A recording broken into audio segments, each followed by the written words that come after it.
আমাদেরকে ক্ষমতা দিয়েছে আমাদের সরকার, আমাদের সাথে আছে, পুলিশ প্রশাসন আইন কানুন সব আমাদের সাথে আছে, আমরা যা কিছু করতে পারি। তো ঠিক আছে, মোহাম্মদ দীপকের সাথে হাজার মোহাম্মদ দীপক ভারতবাসী যারা সাচ্চা ভারতবাসী তারা দাঁড়িয়ে আছে, তুই কি করবি কর।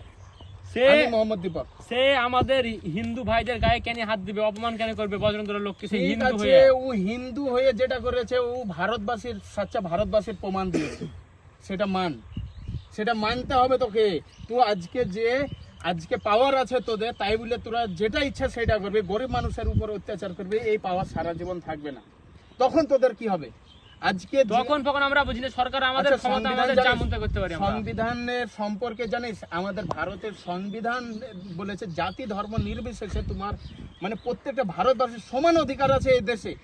তোর ব্যবসার নাম তুই কি রাখবি, আমার ব্যবসার নাম আমি কি রাখবো, আমার পার্সোনাল ওপিনিয়ন, ওটা তোর কাছ থেকে শিখতে হবে না, ঠিক আছে? আজকে সেইটা নিয়ে তুই মোহাম্মদ দীপকের বাড়ি যাবি, ওর বাড়ি যাওয়ার আগে হাজার মোহাম্মদ দীপককে ভাইয়ের সঙ্গে দাঁড়িয়ে আছে, আমি মোহাম্মদ দীপক, আমার নাম মোহাম্মদ দীপক, কি করবি তুই? চল তো পুলিশ, পুলিশ ডেকে মালটাকে চল তো।